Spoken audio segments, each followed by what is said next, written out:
Hi everyone, this is Dr. Sidling. I'm expert in machine learning and data science. Today we are going to see what is meant by ROC, what is this all about, and how do we draw and how do we interpret the ROC curve.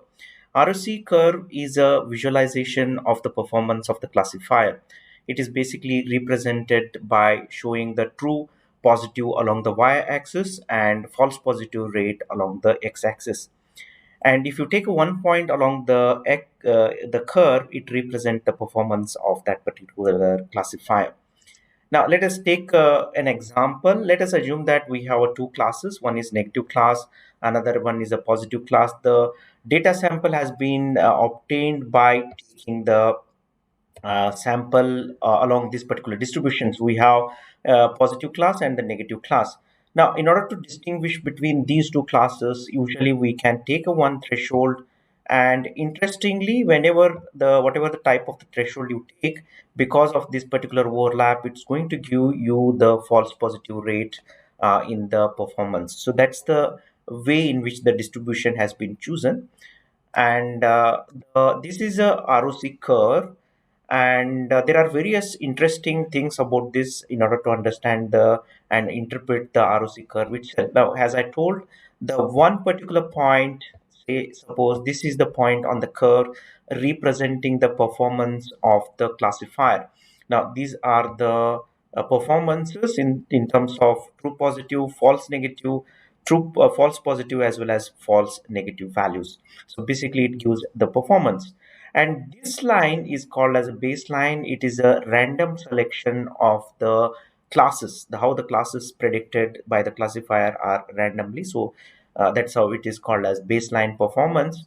And I can draw three important regions of the ROC curve. Let me draw one point here, one region of this particular, let's say A, and another region on the left side over here. Let me call this particular region as B, and then followed by the left side bottom region C.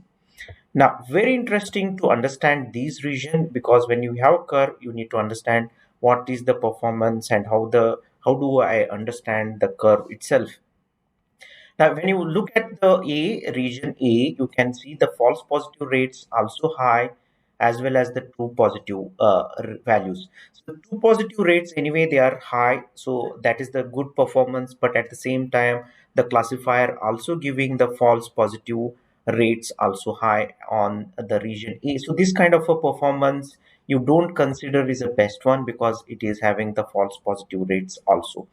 And when we try to reduce the false positive rate, suppose that reduction also reduces the true positive rate, then also you don't want the classifier to have this kind of a performance, the region C. What we want, the true positive to increase, have the classifier having the true positive to be higher, at the same time the false positive to be minimum. So that's the region of B.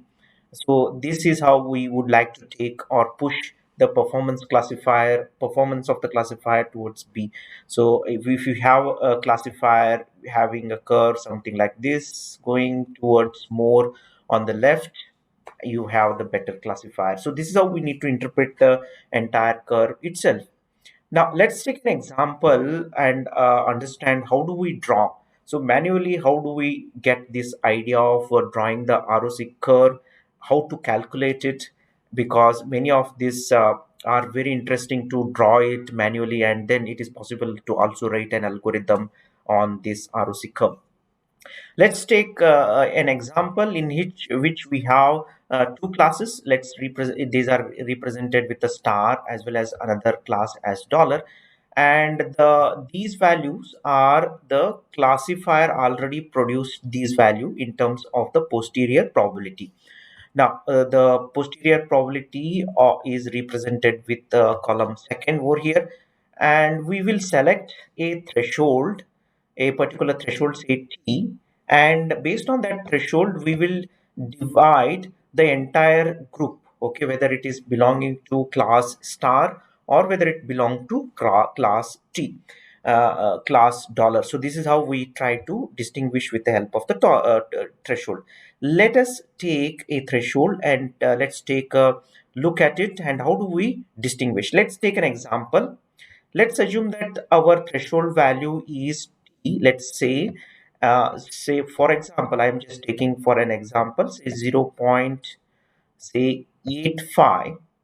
So what exactly that means is whenever the posterior, it's very little noisy. The way in which I'm writing is little not good writing style, but anyway, this will make clear that is 0.85.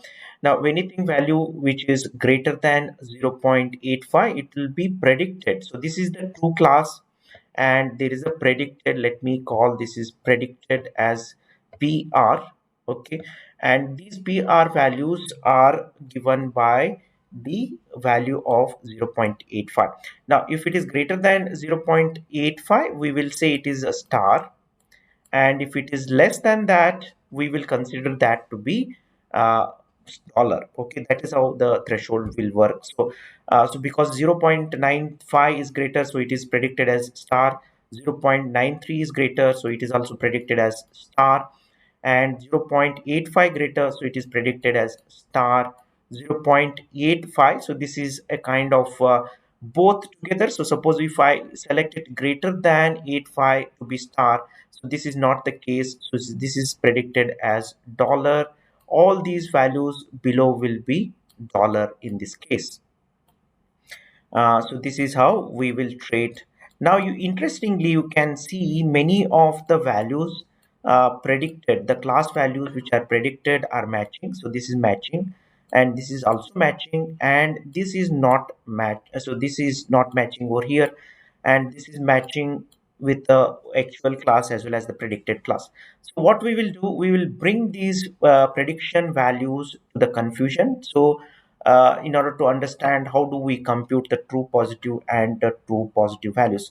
So usually we treat one of the class as the negative. So we may treat the dollar as positive, therefore, sorry, the star as positive, and dollar can be treated as a negative.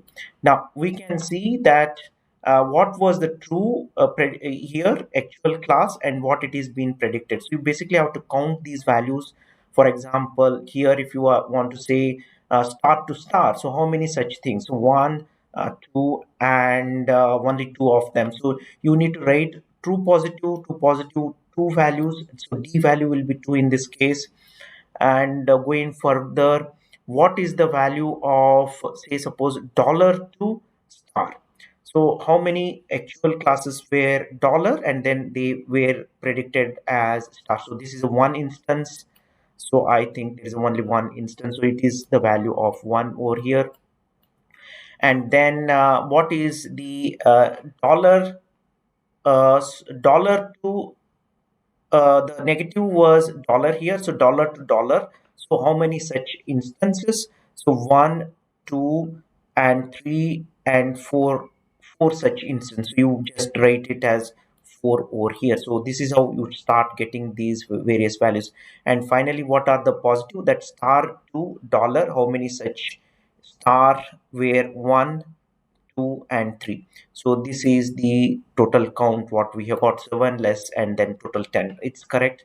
So then after that you need to just substitute in these equation to get the true positive rate as well as false positive rate. So basically it gives some value over here and some value over here, and that you can plot. Say take a point, so maybe the I assume that it may be the true false positive is giving somewhere here and the true positive may be coming here. So this creates a dot on the curve. So you have to repeat this one with different threshold values and then you can get the complete curve. So these are the some examples. So you can see the threshold values are changed or varied along these values. So starting from 0.25 till the largest value, and then you start getting the true positive and false positive values. And these true positive and false positive rates, in fact, you can take a rate and then draw the complete curve. So that curve represent the ROC curve. So I hope you enjoyed this video. So if you have any queries or question, please write it to me and I am most happy to answer your queries. Thank you everyone for listening to this particular video, and have a nice day.